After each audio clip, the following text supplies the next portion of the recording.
The Philippines shows that RA 8181 is a bad measure of political transaction and thus becomes a stimulus for further reforms.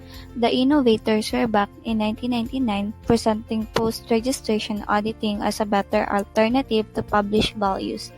They were successful and improved the 1996 Transaction Valuation Law. The current status of the Philippines in customs valuation. Customs have stepped up inspections, mainly related to compliance with customs classification and valuation.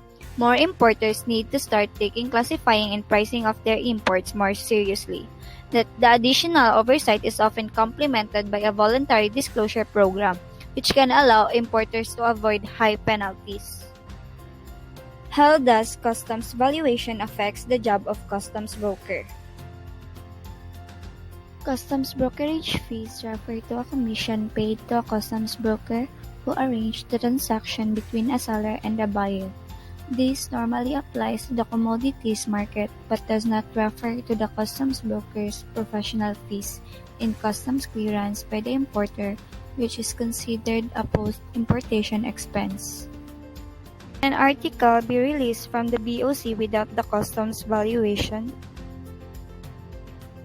By using the generally accepted accounting principles refers to which economic resources and obligations should be recorded, how the assets and liabilities and changes in them should be measured, what information should be disclosed and how it should be disclosed.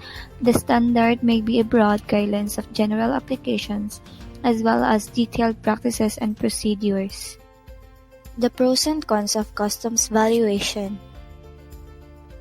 The agreement's primary basis of valuation is transaction value, which is the price actually paid or payable by the buyer for the imported goods. If the sale was freely negotiated, the price and the buyer pays the seller can be said to best represent the actual market value.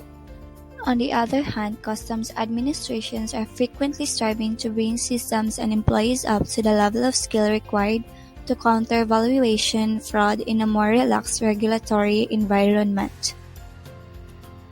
Once again, this is Florica M. Humalan. Thank you for watching. Created using Powtoon.